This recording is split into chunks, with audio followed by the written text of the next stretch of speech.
Welcome to the Tristan Lee Empower Hour. It's your host, Tristan Lee, helping you look and feel empowered, both inside and out. It's Wednesday, it's 3 o'clock. Yes, it's Tristan Lee here, the Gorgeousness Coach, and welcome to the latest exciting instalment of the Tristan Lee Empower Hour. It's a bit like a power shower, only not as wet, but a lot more refreshing. So welcome, welcome, welcome for those that are watching. Hello. For those that are listening, bonjour. Today, we have a very special guest. We have Dr. Pranyan Sahu in the studio today, and she is going to be talking about all things related to hair loss, how it affects our confidence, and what the possible solutions are. So welcome to the show. Thank you for having me. It's a pleasure. Thank you for being here today. Now, I'm about to out myself because I have had issues with hair loss off and on for many years. And it really did impact my my confidence. But before we get into it, let's find out a bit more about you.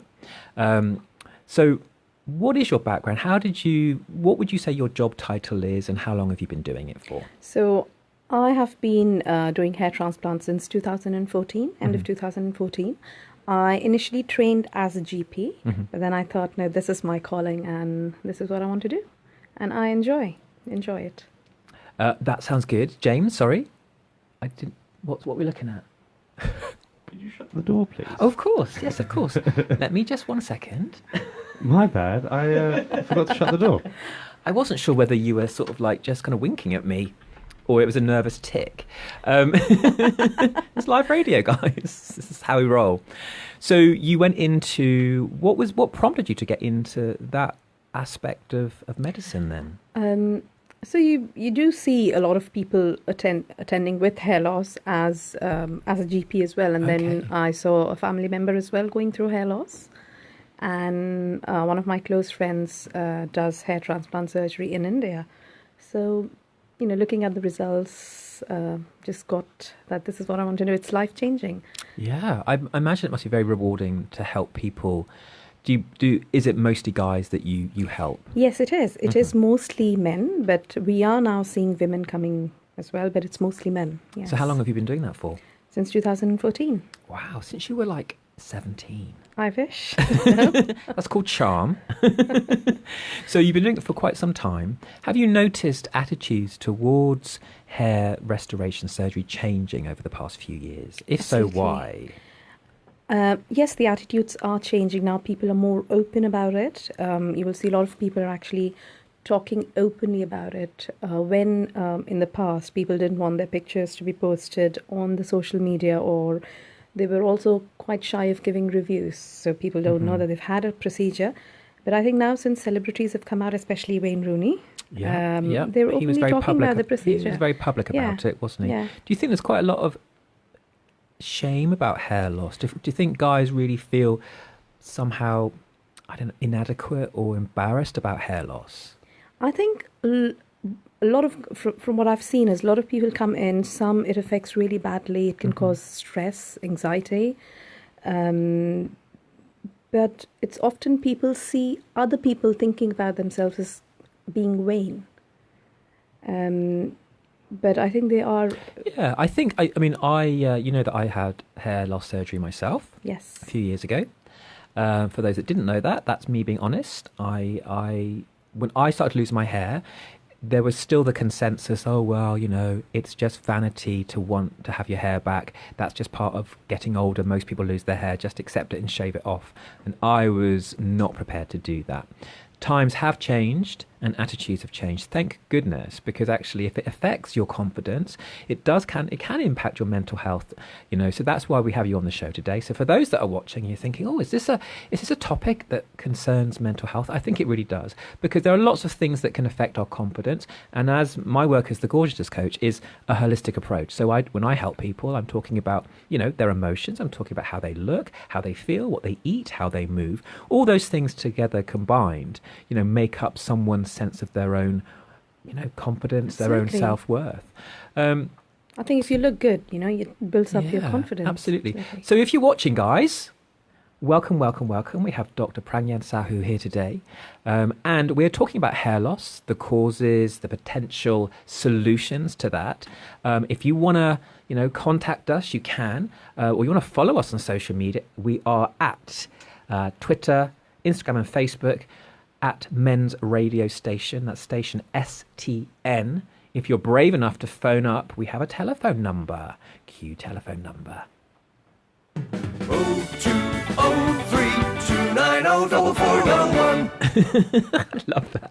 I do like that. Is that you singing there, James? No, not you. Not you singing, but if you want to contact us, you can. If you have a question, you can comment on the Facebook Live. It's really, really good if you can, because we love to hear from you. So what would you say causes hair loss? Is it one thing or is it several things? In general, it can be several things, but if you're going to talk about men, most of your listeners, in men, most of the hair loss, almost 90% or probably more, is because of male hormonal, it's called androgenetic or male pattern hair loss, because most of it is mediated by a male hormone, DHT. Yes, in a small minority of patients, you can have hair loss because of other underlying conditions.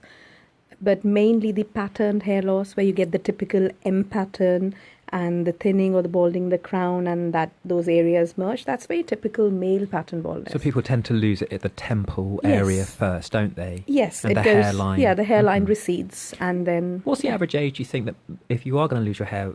When do guys normally start losing their hair? All depends on your genetic, your family history, but you will see most men starting to thin around sort of late 20s. That's early, isn't it? That is early, just thinning, not hair loss. But again, it all depends on how the men have been on both your mum's and your dad's side. Okay. In most men, you would expect the hair loss to have stabilized by late 40s or early 50s. Okay, so I suppose really it is something that affects younger guys. I mean, I have one of my best friends, Wes, who was here a couple of weeks ago. He started to lose his hair at 18. That's young, isn't it? It is very young, but that's where, in medicine, everybody doesn't fit into the set criteria. Some people will fall either side of the boundaries. Yeah. So for those people that have, hair loss or noticing it, what can people do? Now, I know you work as a surgeon and you help people to have that surgery, which we'll talk about a bit later on. But if you start to notice that you're losing your hair, then it is impacting your confidence. What do you suggest people do? What would be some simple things to do to start with?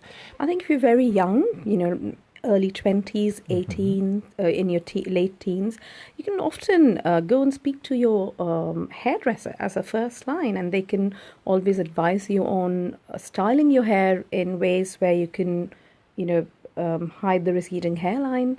You can use hair fibers. So hair transplant surgery should be really the last resort. There are lots of non-medical treatments.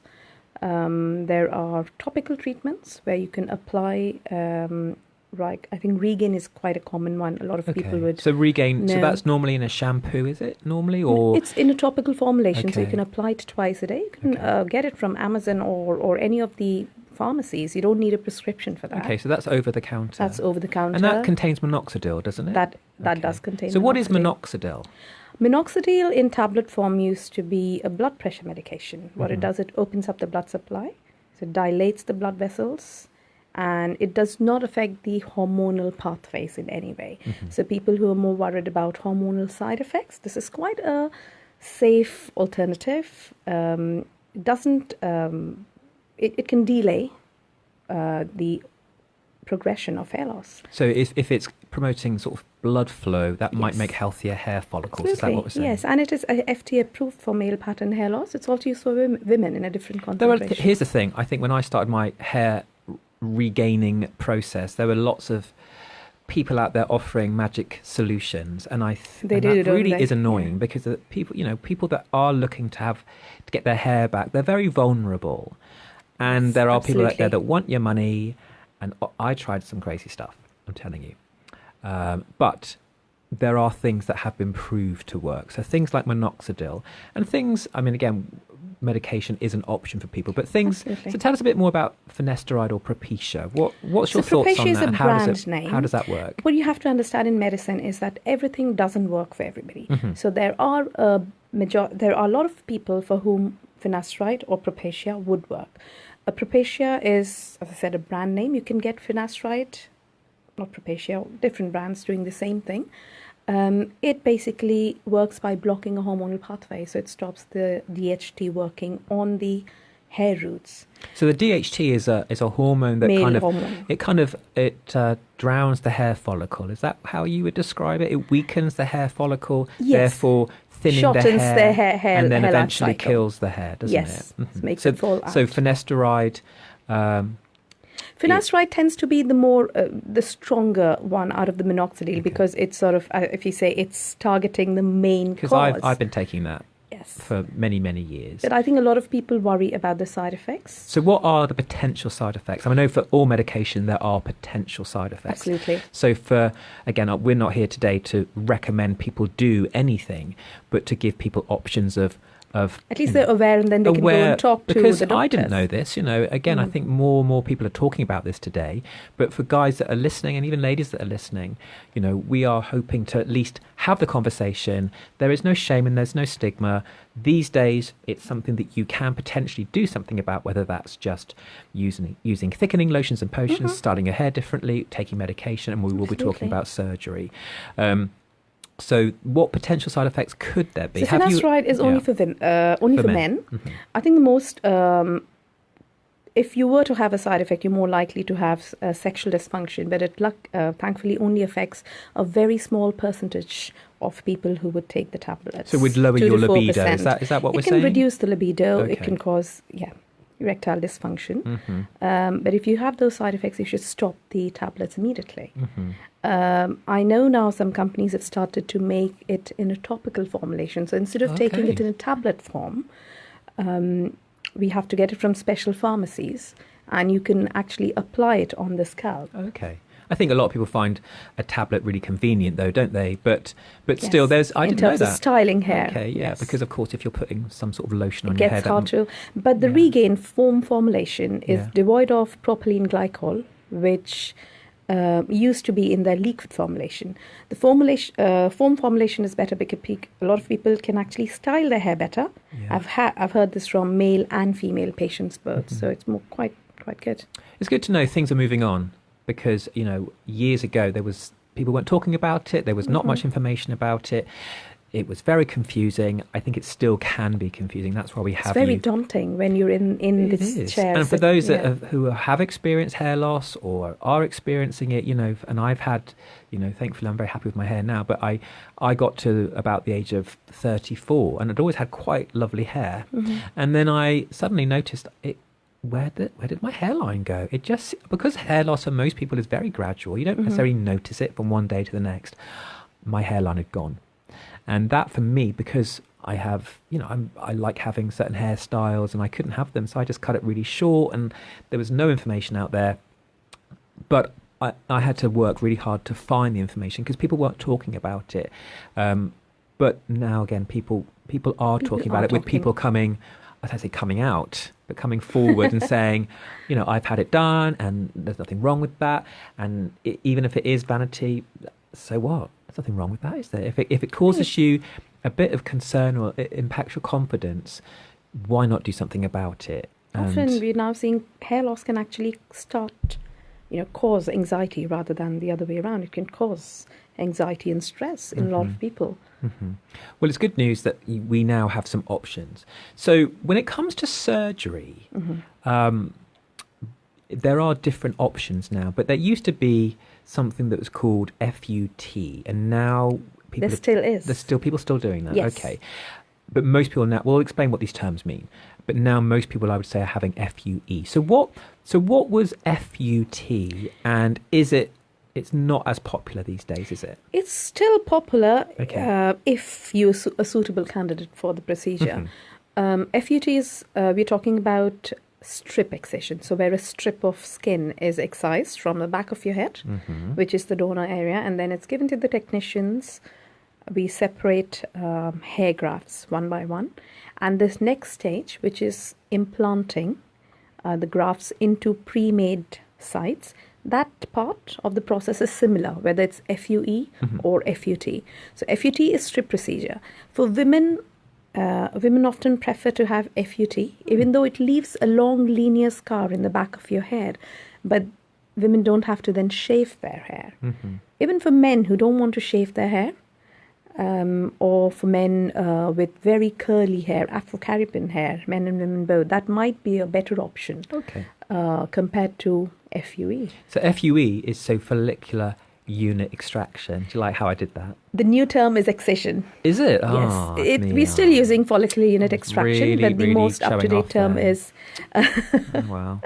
follicular unit excision, because we're excising the grafts. So that is taking individual hairs from the donor area, which is normally the back of the head, and transplanting them to the front of the hair or the yes, we're just moving them around. Yes. Moving them around. Yes. So, in your practice, what do you normally do? So I'm trained in both FUT and FUE, so I focus on FUE only. Okay, so that is in the individual hair grafts. Absolutely. Okay, yeah.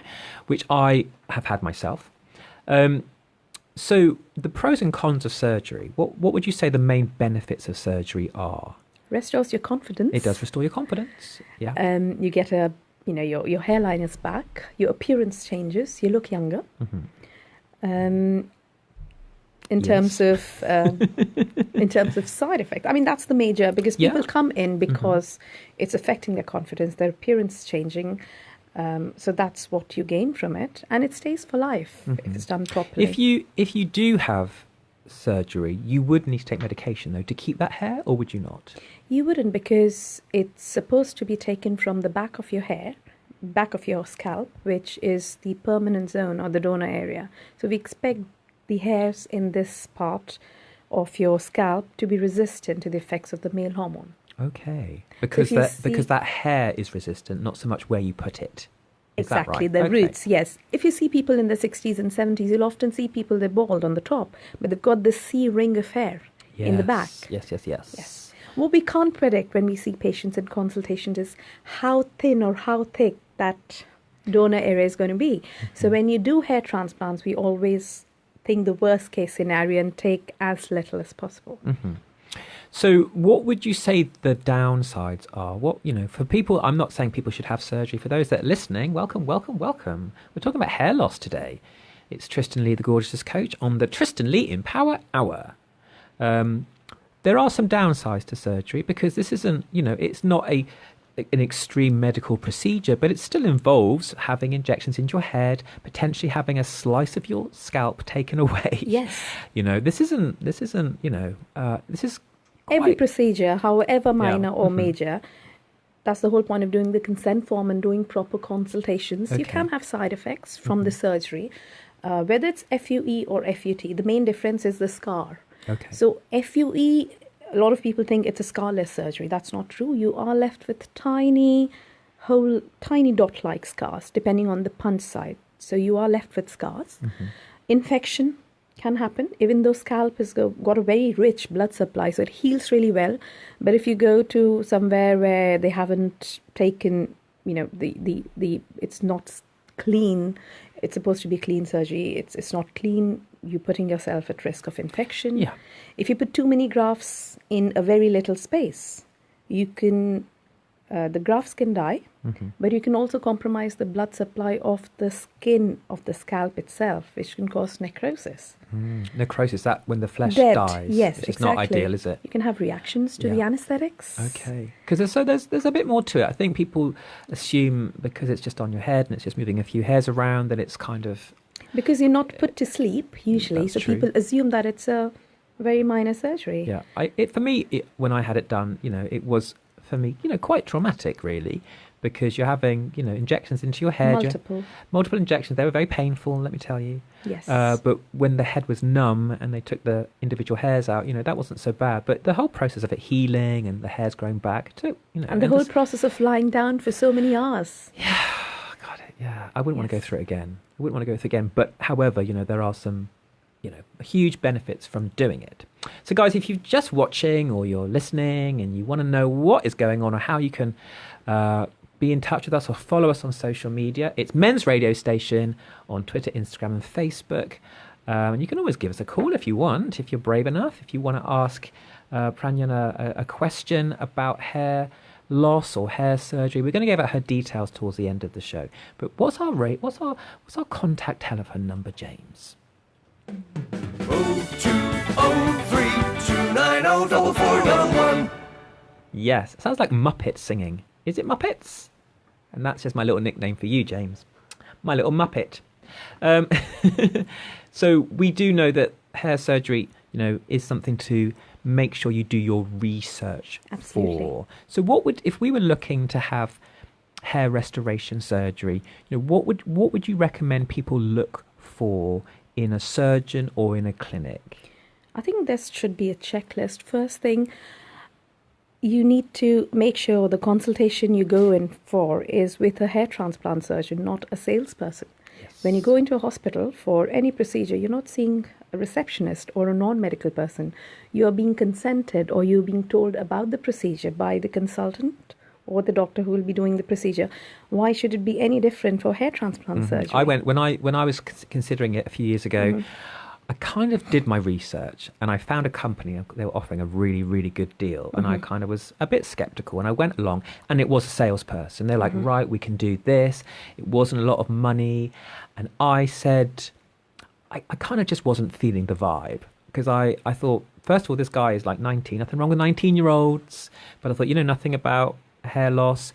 You're not the surgeon, you're the salesperson. So I was like, I knew full well I was not going to come out of having hair surgery with super thick hair. And I said, will I have super thick hair? He was like, yes. I was like, I know, I'm not, because I know you can't put too many grafts together. I'm not going to suddenly have your hair, for example. I'm not going to have super thick hair.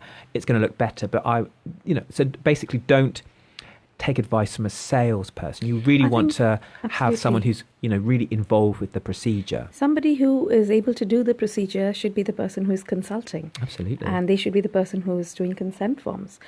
Simple things like, as you said, you were told, you'll be getting a full head of hair. There's no way we can match Mother Nature.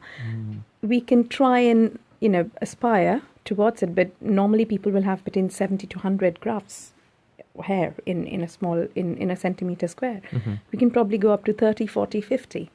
If we do any more, we can probably increase density in subsequent sessions. But doing that in one go will put the blood supply at risk. Under a lot of pressure. Yes. So when it comes to kind of approval or certification, what should people be looking for?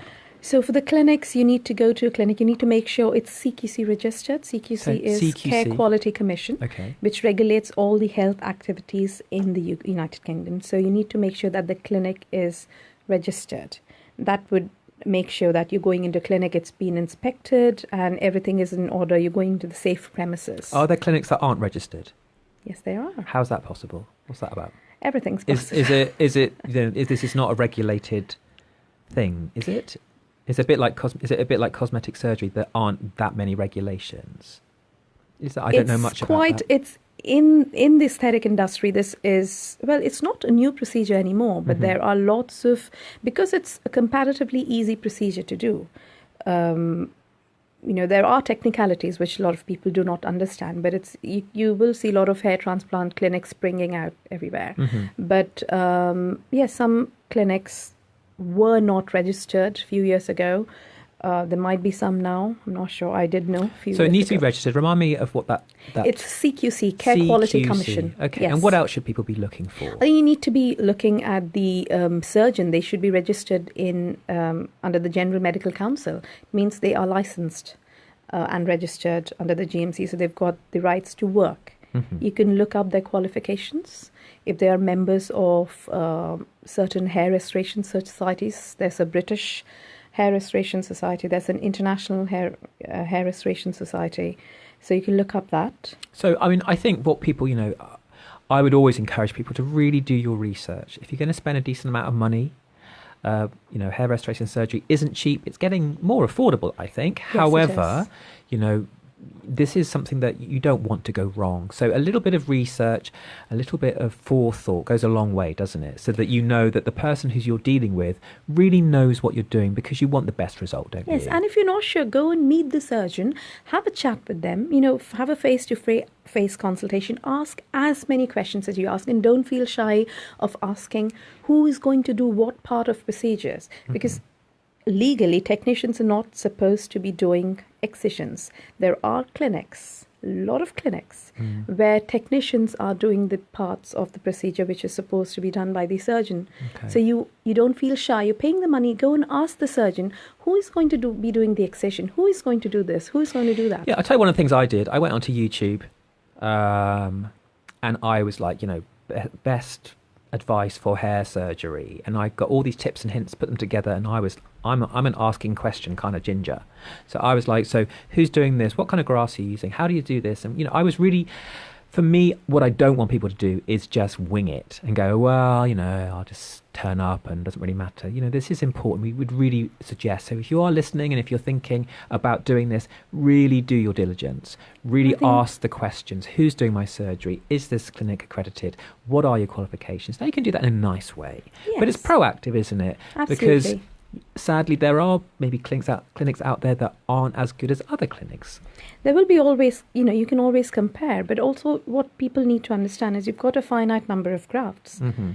If you don't do it right the first time, those grafts are gone. Yes, absolutely. So we really want to encourage people, whether you're thinking Maybe about spend a little bit more, but have the confidence that you're going into the right place. Yeah. Because this is something that we really want to get right. So when we come back from the break, we're going to find out a bit more about what you feel the future of hair restoration is. Because I do think things are moving ahead at quite a pace, aren't they? Who knows where this is all going to go? So for guys, want to be in touch, want to ask a question, get in touch. And after the break, we'll be talking more with Dr. Pragyan Sahu about hair. So beware. You're listening to Men's Radio Station, where men really talk. Do you want to hang out and really know that you've been listened to? Do you want to debrief and have a laugh and not have to fall down the same hole as every other man in front of you? Then why not go to mensgroups.co.uk? Download the Men's Groups ground rules, download the Men's Groups check-in round. There are loads of videos and you can just hit the ground running, growing with other men. Your call is important to us. You are now number 15 in a queue. At Profile Insurance Services, we treat people as individuals. You'll speak to a real person, not a call centre. We're fast, small, independent, and have a superb team of insurance specialists. And they're really nice too. Advice is totally free and we cover everything. Call 0208 931 3306. Listeners to Men's Radio Station won't pay a penny for admin fees. That's 0208 931 3306. With Profile Insurance Services, you're covered. You're listening to Men's Radio Station, the only radio station that's 100% dedicated to mental health and well-being. We're on air and broadcasting 24 hours a day, 7 days a week. In fact, we never sleep. If you want to listen on the move, please download our app. It's easy to do. www.mensradiostation.com is the website, or follow us on social media. Men's Radio Station, where men really talk. Hi, I'm Noel McDermott, licensed psychotherapist and host of Wellbeing Wednesdays. During Wellbeing Wednesdays, I talk about all things psychotherapy and mental well-being, offering practical help and advice on issues around relationships, anxiety, depression, drugs and alcohol, whilst trying to improve your mental health and giving you an interesting stories from our guests. Join the conversation, have your voice heard, or ask for advice from one of my many specialist guests. We can try and advise you on your problems. Be part of the conversation. Come and join us every Wednesday from 9 to 10:30 p.m. on Men's Radio Station, where men really talk. Talking Therapy Sessions, a new radio show coming soon. Hear pre-recorded professional counsellors talking live to their clients. Hear real-life issues being discussed. Listen to how trained practitioners deal with these issues. Never had a therapy session before? Not sure what counselling entails? Tune in and hear firsthand what a therapy session is really like. Brought to you by the Men's Radio Station in partnership with the One Stop Psychotherapy Shop and supported by over 200 trained counsellors across the UK. Welcome to the Tristan Lee Empower Hour. It's your host, Tristan Lee, helping you look and feel empowered, both inside and out.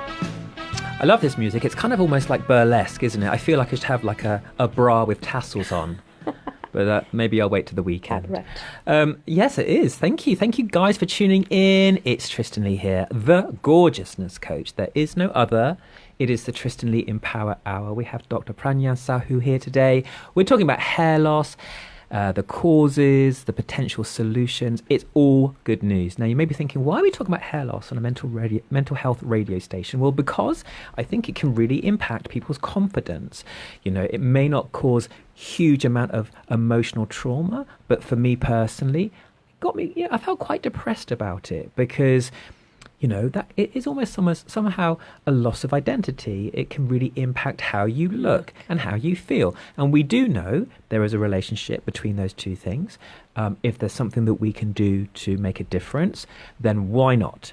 So we're excited to carry on the conversation. And during the break, we were talking about SNP, weren't we? Yes. So what is SNP? I thought it was a political party based in Scotland. Turns out it's not.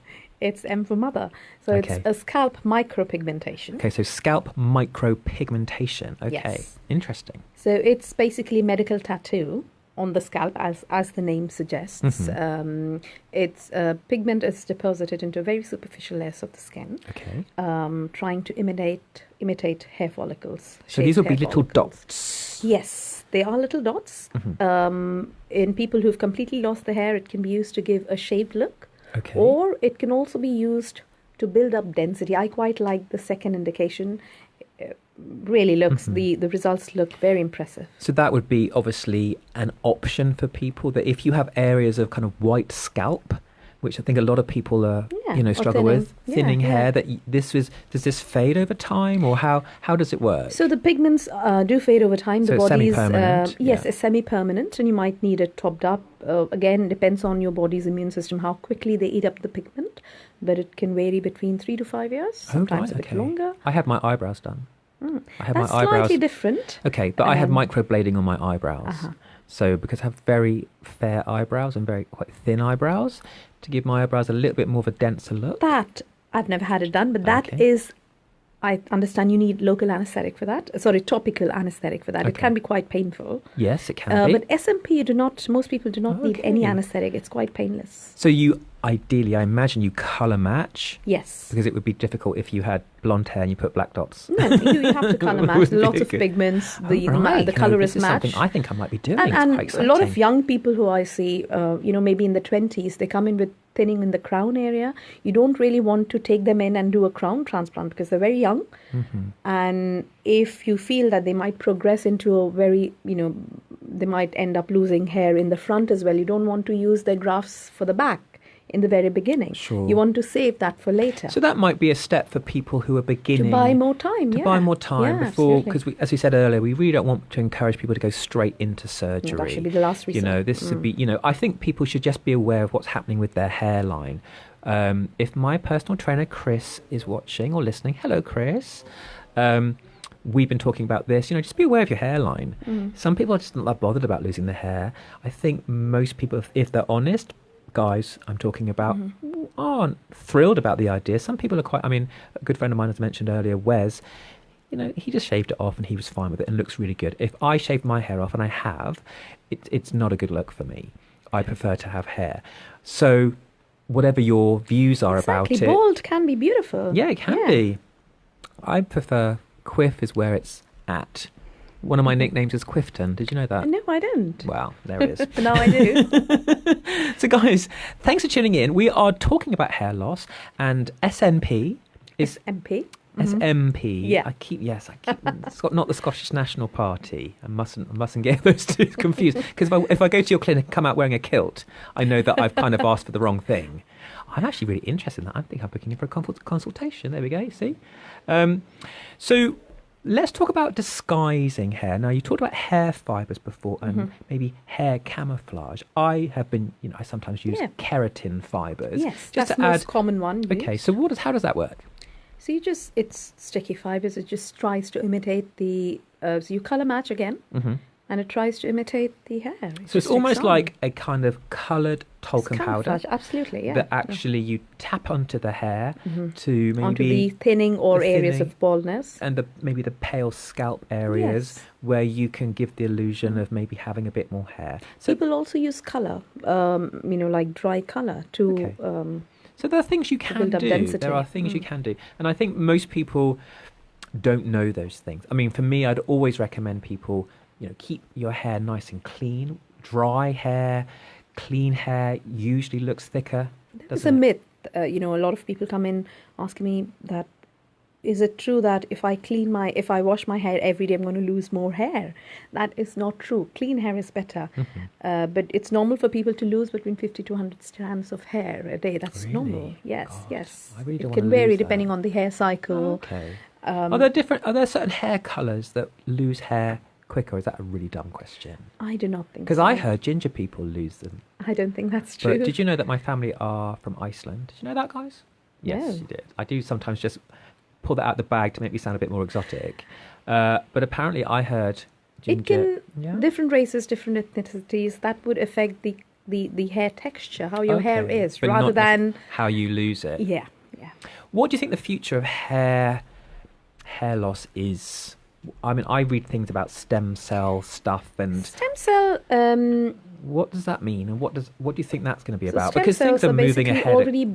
They are being used, but the results... We're still not getting the results we want yet. So we're talking about cells which can potentially change into whatever cells we want them to. That's the idea of what stem cells do. They're pluripotent, so they can change into whatever cells we want them to. So for the way that science is at the moment, if a hair follicle is dead, it's dead. Isn't it? Is this bringing it back to life? What's happening? So the idea is now, so we are harvesting stem cells from the fat in the tummy, or there are some new treatments where we are trying to take stem cells from the hair grafts and crushing them and putting them back into the patient's hair. But that is not making new hair come out. Excuse me. It's just trying to encourage healing and maybe revive the dormant hair cells. Okay. It is not actually producing any new hair yet. Oh, okay. There are now, I know there are experiments and studies going on about hair cloning. Oh, really? So you can prepare, from one hair graft, you might be able to make more grafts. So that's something rather maybe than in the taking future. grafts, you could make a couple then... You make multiple, so cloning hair. That's something which is being, it's probably many years down the line, 10, 20, 30 years down the line. Then too late for me then, sadly. Then there is, they've got just license for cryopreservation of grafts. So somebody who's very young, and if you feel you might lose hair, you can actually store your hair grafts. Really? Yeah. Wow, it's very cutting edge. Yes. So tell us about, I've had a treatment called PRP. Yeah. So plasma-rich platelets. Is that something Platelet-rich plasma. Oh. The other way around. Damn it. I won. Thing is, you're the expert and I'm just someone who's had it done. So what was it called again? It's platelet-rich plasma therapy. Okay. People might know it by the name of vampire facials or Dracula. If you've heard of vampire facials, so basically what it is, and you correct me if I'm wrong and I might be, is you take a sample of blood, you spin it in a centrifugal machine to separate the plasma from the blood cells. So you separate the red blood cells and the platelets. And the platelets, okay. So one side is kind of clear and so yellowy. Based on the weight, yes. The top bit is usually the part which is rich in platelets. Platelets. And then that's put into a needle and injected into your scalp. Yes. In lots of little areas. I had that done as well. that was a little bit painful as well, to be honest with you. Yes, the needle used is really tiny. The one that diabetics so that use. potentially works in the same way that maybe stem cell stuff would do, as in encourages hair growth. It encourages stronger hair, doesn't it? Similar fashion, but Okay. maybe yes. It basically takes the platelets are very important in terms of healing and producing new blood vessels. So they send signals to the other parts of the body. Body knows something's going on there. What are the platelets doing in the scalp? So it sends all the good things, all the growth Almost factors. like if you want to grow a healthy garden, you put manure on the plants. Now, I'm not Something like saying that, it's a yes. terrible analogy, but you're kind of putting something on the hair to encourage growth. It is quite a good analogy. But Thank you. But That's my it's, very again, first not good going analogy. to make any new hair No. come out. But it will if maybe- you're having yeah. thinning, or thinning to the extent that you can see scalp as well, but some hair on their way out, it can maybe hold on to them for longer. Because hair has different growth stages. Not all the Growth hair on your cycles. hair grows at the same time, No, does it? it doesn't, You've got yeah. some dormant hair. You've got Resting hair, you've resting got hair. growth phase, you've got, yes. So this encourages more growth phase. Yes. Is that what we're saying? Yes. It's exciting, isn't it? I'm all for it. I think for me, it's one of my favourite topics. It is quite good, the treatment, the PRP treatment, because you're using the patient's own blood. Mhm. So unless they've got any contraindications like, platelet disorders or blood cancer, something like that, it's quite safe. Because you're because not you're going not to... injecting anything else. It just not needs foreign. to be a clean procedure. And Okay. yeah. So it's good news, guys, if you're listening. You're thinking, you know what? As I said, some people, they're not worried about it. They're going to lose the hair, they'll shave it off, and that's fine. Do you think sometimes guys feel like, oh, actually, I do care about it, but I feel a bit embarrassed or guilty to say that I do because always it's unmanly to care about your appearance? I mean, hopefully we've moved on. Have we moved on? I hope we have. In the beginning, as you said, yes, we have moved on, thankfully. But as you said in the beginning, a lot of people think, or women maybe think that, oh, it's part of growing up. What's the big deal? You're losing hair but that's not the case. It does affect people.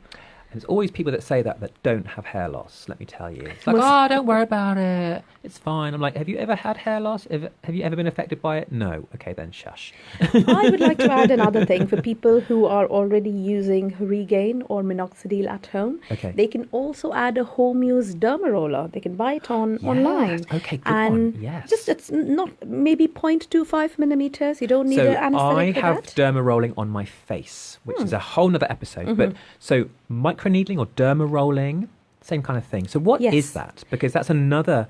So it's basically treatment. making small, tiny puncture wounds in your scalp, and the body is led to think that there is some kind of injury going on, right? So it's going to send in again good, nice growth factors or manure to the scalp, and hopefully You can use that from now on. It's yes. my little gift for you, little analogy so for your clients. again might revive the dying roots or delay, very similar to PRP, but slightly different mechanism. We're not And do you offer that actually- at your clinic as well? Yes, we do. wow. But That's also, if exciting. you use it with minoxidil at home, with a small 0.25 millimeter needle, it can almost double the amount of minoxidil that's So absorbed. because you are putting tiny little micro injuries into the scalp, any topical lotions and potions you're using will Yes. find their way in In more as well, effectively. yeah. That's exciting, so isn't it? people so you don't have to use it every day on the scalp. You can just use it maybe start off with once a week and then go up to twice a week. So that you do need to be super hygienic with that, though, don't you? Because if you are using something on your head that might be causing a little Trauma and a little bit of a little blood. bit of blood, because even though the wounds are very superficial, that needs to be done in a hygienic way, doesn't it? Yes, not in a surgically hygienic, but there are usually instructions. You use it and then you clean it properly. You can dip it in Savlon I bought a couple of sets from Amazon. Other multinationals are available. There were no instructions. There were no instructions. No instructions whatsoever. So if you are wanting to microneedle or derma roll your There are hair, lots of websites where you can buy them. They're based in the UK as well. You can Okay. use home use derma roller. I think I can't remember the name of the website, derma roller UK, but there are Okay. lots of they just do derma rolling. So the good news is there are so many things we can now do. So that many don't- non-surgical options. So many available. non-surgical options. So for me, if you think about it as 1 out of 10 being, let's say, having a different haircut. At the very 3 beginning of the journey, yeah, absolutely. 3 or 4 out of 10 might be things like camouflaging or hair fibres. You've got the 5 or 6 out of 10, which could be PRP, derma rolling, SMP. I got it right eventually. That could be 6 or 7 out of 10. And then all the way, 10 out of 10 is surgery. That's the last, yes. That's the last Yes. kind of step. So would you encourage people to explore those options before you jump into surgery? See, some people have waited for a long time and they've just managed. Okay. So if you reach the stage where you've got these empty areas on your scalp in the front, you can't really use hair fibers in the front. No. You can use it in areas where you've already got hair to give that thickened appearance. So for those people, yes, you have to come and hair transplant. But if you're also losing hairs in other areas, then we would encourage them to try other treatments to hold on to whatever they've already got, so they don't lose that. So as we well. want to be proactive, don't we? So You have to, So yeah. how would you recommend people sort of judge that? How do sometimes hair loss is so subtle? See, often people come and say that I've looked at my pictures from 2 years ago and I can see that there's a difference. That's how I a tell lot you of what I people told come and say. my trainer to do. I said, get a black marker. This, you may tell me this is terrible. Put a black marker where your hairline currently is. Take a picture of it and then see where you are in 6 months' time or a year's time. Like to see if that's moved. That is a good idea. I mean, obviously wash the That's a the good pen idea. off because it's subtle, isn't it? It's like a shoreline when the tide's gone out. Mm-hmm. You know, it's subtle. I mean, if there's a strong family history, in family history, when I say family history, I don't just mean what your dad had. So it's hard to say, you can also get it from your mum's side. Because is it a myth then? It usually comes from dad's side. That is a myth that because is it a can myth. come from either side. Okay. Yes. But if hair loss is in your family, If either it's side, in your family, then, you are starting to see, as in one of your friends in the late teens, he could Yeah. see hair loss. Then but his dad's you're got quite a lot of likely- hair. It's weird. He's probably got it from mum's there we side, go, you and it see. can jump generations as well.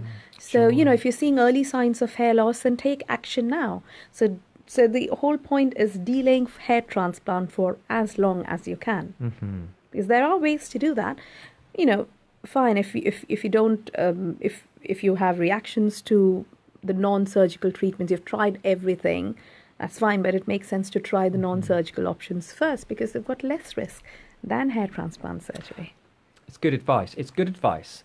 Guys, I really appreciate you tuning in. We're talking about hair loss with Prangyan Sahu, who is an authority on hair loss. She works as a hair restoration surgeon. We're going to give her details at the end of the show. But I hope this gives some people some hope, because what I think most people do is they just, as in all things that maybe affect our confidence, we don't talk about it. And I didn't talk about it because I was embarrassed, because, hair was a big part of my life. I grew up with having super fabulous hairstyles and felt, I didn't want to say, actually, this is really affecting me, because It's a big part of your identity. yeah, and I think people think, oh, well, I'm a guy, I shouldn't be talking about it, I shouldn't be affected by it, what's wrong with me if I'm affected by it? I hope we've encouraging people that if it does affect you, and it really affected me, I just felt very, a loss of a part of me that I really enjoyed. I like having hair, I like having different hairstyles. So maybe we can encourage people to, be honest about how they're that should be the feeling. first step, and opening up and just talking about it and just acknowledging and accepting that Yeah.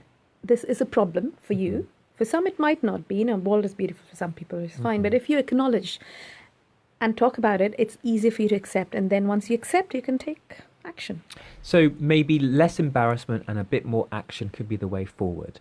Because as I say, I have definitely felt much better since I've had surgery. And I've tried all those things, but I haven't tried the SMP yet. So I think I've done everything else. So I think I'm going to be booking in, which is quite exciting, isn't it? Imagine. You've got a new patient there. There we go. See, it's been worth your while. So it is competition time, guys. We have a competition every week where we help people to potentially win a prize. And the prize is, we got your book here. Can you get it out of your bag? Would you mind? Or Yes, James has I got his. can. There's my It is bag. it is a copy of there you my best-selling, award-winning, the award that I won, I gave myself. Best book written by me. Award is it's called Munch Move Moisturize. Oh, thank you. There I'm you going to go. hold it up for those people. Each week, I give away a copy of my book for the person that writes. Thank you. That writes the best response to this question. I like men's radio station, or I love men's radio station because ... And the winner for the person who writes the most inspiring, amusing, empowering response gets a signed copy of my book. So if you are interested in winning that prize, it is my delight to give that away each week to the person that comes up with the best quote, comment to the phrase or the question, I love men's radio station because. And I'd be happy to sign a book and post it out for you in time for Christmas. So you can put it in your stockings or tights or whatever you want. So if you want to win a copy of that book, please get in touch. So we've got about 10 minutes left.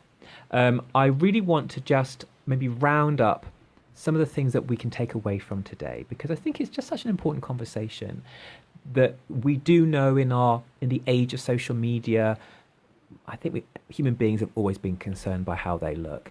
But have you noticed a trend over the past few years that more guys are more concerned, or maybe younger guys? Do you think it's a generational thing, or do you think in I think in general people are talking about how they look more. Do you think that's a good thing, or is it mixed? Is it a mixed blessing? I think it's a mixed blessing because it can be good or bad. You hear about body dysmorphia. BDD, body dysmorphic disorder. So you have to be very careful of that as well. But yes, it's a mixed thing. It can be over the top as well. Because of course, I think in our social media age, how we look can become our most important, way of getting value. People often have unrealistic expectations. Okay. Do you think that's one of the downsides that people come in? Have you had people come to you and say, you know what, I've seen a picture of some well-known celebrity's hair and I want that hairstyle? Yes, that that's might not be common. Possible. And sometimes people often come in and they'll have a picture.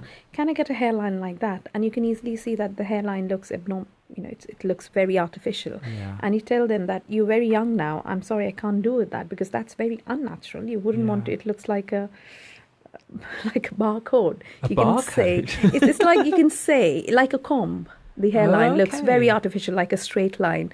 But he likes the celebrity and he's aspiring to be like him. So I remember years ago, we're not talking about, I'm going to go slightly off topic just for a second. Years ago, I grew my hair. I'm actually growing my hair again, just because I want to mix up my look. I took a picture of Michael Jackson. I was like 18, bless me. Took a picture of Michael Jackson with like curly little ringlets. And I went to my hairdresser and said, I would like to look like that. I came out with a spiral perm looking like Mick Hucknall.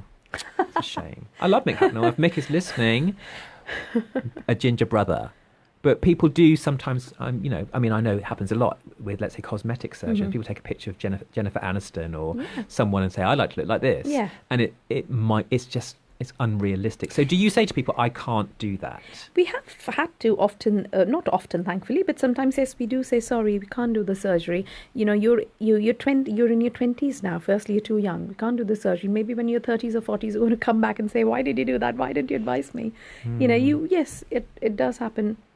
Not just with hair, with face as well. Do you think with the popularity of programs like the Kardashians and The Only Way is Essex and other reality shows, there's a lot of pressure on guys to look a certain way? Pressure on guys and girls, yes. And girls, yeah. Yes. Well, I think girls have experienced this for decades. For a very long time. And men are now waking up to the thought, actually, the people that people admire, they've got thick hair or they appear confident and I want to look like them. So I do think, of course, I'm very interested in how I present myself. I love fashion. I love having nice hair. I take care of my skin. But the bigger picture is how you feel about yourself. Yeah, and maybe restoring your hair isn't going to be the answer to your confidence, but it can help, can't it? If you feel it's going to help, then yes, go and talk about it. So when the people that come to you, obviously they have a consultation. And then you advise them the best course of action. It's not always surgery, is it? So you might say, start with medication or... Well, after, if it's a very young person, then yes, we'll give them the non-surgical What's the sort of average age of people that come to you? Oh, I've had early 20s when we've said no. Wow. So they've just started to lose hair. They just want to get the hairline quite low, which would look unnatural when maybe they're later on. The sort of thing I do, I watch random things on YouTube about hair surgery gone wrong, and you've got like a 50-year-old guy with the hairline of a a 12-year-old. And then So you end literally up the chasing the hairline is hairline. halfway down their forehead, and it's like it's not age appropriate. It's and I not think age appropriate. people and forget also, that, don't they? But also, if you've had a very low hairline and you continue having hair loss, then you end up chasing that hairline. How odd would that look? What was that? You know the Munsters, and there was the boy in the Munsters. It's a 1960s TV show. Okay. That probably shows my age, but there was the boy in it. Had like this really low hairline with a little bit of a, what's the word when you've got like a Curl? peak? What's it called? A widow's peak. Widow's peak. And it's very low, and I always think of that because actually, if you are considering surgery, you need to have an age-appropriate hairline, you know. And there, I think people go, I want a hairline that's kind of halfway down my forehead because that's what I see Justin Bieber having. Well, he's what, 25, Yeah. and you're 55, so I think it's about subtlety, isn't it? It's about subtlety. That's where you know, if you can't meet the patient's expectations, or if you feel the patient has got very unrealistic expectations, if we don't match, I we just think it's shouldn't really treat- important to be yes. honest. If you can't help someone to realise their expectations, most people have maybe high expectations, of course. Yes. It's important to be honest. And I think that's one of the things that I have found in my hair loss surgery journey, or hair loss regaining journey, is that there were lots of people out there that were selling me false promises. And there were lots of people that weren't. But actually, you know, if you do have thin hair, you're not going to walk out of a surgery You're not gonna- having thick. It's not going to be Indian or hair like Asian you hair. had in your teenage Yeah, years. that's really annoying. And But the there other we thing are. is when you get a lot of clinics saying 100% guarantee. It's a medical procedure. You cannot You can't guarantee anything. that. And that has to be seen as a selling tactic. What's the Yeah. point in doing, when you do the consent form, you can see in the consent form, Yeah. you are paying don't- for the you procedure, don't- not for the results. You normally don't have adverts saying, it may work, it may not. It's medicine. Phone this number now. So alarm bells should start ringing if you're going to see a salesperson instead of consultant, or you're getting these guarantees. Okay, here's my biggest bugbear. My absolute, and I have emailed companies about this, especially, or messaged people on Instagram, and they say hair surgery, and they have a picture of a guy. That is not anyone who's had hair surgery. I'm like, I know, because I know that baby fine hair thing. That is not, that model that you're saying has had surgery, he hasn't. It really irritates me. And I wish people, if you're listening, anyone who's in that industry, don't put people on your website who haven't had that hair loss. surgery. It really annoys me because I'm like, I know what I'm looking at. Most people don't. They go, wow, look at that guy. He's like a 23-year-old supermodel. He's pushing his hands through his hair, like, flicking it around, thinking he's never had hair loss. That is not anyone that has had hair surgery.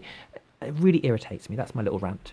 It's my little rant. Rant So, over for today. you know, I just want people to put real people who've had real results on their website, not models. You don't have to show people's faces, but show real results, not people that have never had hair loss surgery. It really, really irritates me. So watch out for that. So we got a couple minutes left. Thank you for being here today. Thank you for having me. Well, Thanks it's been a a lot. pleasure. It's such an important topic for me, and I really hope people have benefited from it because, you know, if it does impact your confidence in any way, then there are many things you can do. For people that want to find out how to get in touch with you or book in for a consultation or just to find out a bit more about who you are and what you do, how can people get in touch? So they can. So my clinic is Revive Hair and Skin Clinic. I'm based in Brentwood, Essex. That's the place. I That cannot is the remember place. my clinic's phone number. But we can put details Yes. below, don't worry. But they can email me. It's info@revivehairandSkin.co.uk or on Facebook, Instagram. So or ring the clinic. Revive Hair and Skin Clinic. Okay. So I'm actually, this is the thing, I'm going to be booking in. How about that? Okay. So you've got yourself I've got me a new patient. That was what it is, because I'm really excited about the whole SMP It's scenario. a painless procedure. Okay, And I'm all for painless. Well tolerated. Okay, well, I'm really interested in that. So once again, thank you for being here today. I hope that people have benefited from your expertise and maybe hope so. bust some myths about hair loss. It's nothing to be ashamed of. It can really impact your confidence. It really did for me. And if that is something that you are struggling with, you know, you're not alone. A lot of people in. Yeah, we are. People do suffer from maybe some of the things about their appearance. It does impact people's lives psychologically, and you know, with the options you've talked about today, there are many things you can do. It might not be surgery straight away, but notice what you're experiencing. Be honest about how you feel. Look at what the options are, whether that's having a different haircut, whether that's maybe camouflaging some of the paler areas or areas of thinning hair, whether that's medication and all the other things we've talked about today. I think it's for me, I wish we'd had this conversation when I was losing my hair when I was sort of in my early 30s, because people don't really know about it. People were not having conversations then about this. It's a shame, but we are today. So I'm really grateful for that, and we will put your details below for people that want to find out a bit more about what you do. And I say you've got yourself an appointment. I'm coming. It's going to be great. We'll do tequila shots. It's going to be great. So that's basically it from me today, guys. I really appreciate you tuning in.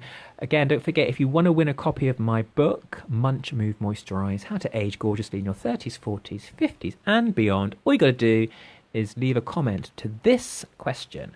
I love Men's Radio Station because ... the most original, amusing, empowering answer will win a copy of my book. So I will be here this time next week between 3 and 4 with another amazing guest. It's been a pleasure to have your company, and I look forward to speaking to you this time next week. Tatty bye. Bye-bye. Welcome to the Tristan Lee Empower Hour. It's your host, Tristan Lee, helping you look and feel empowered, both inside and out.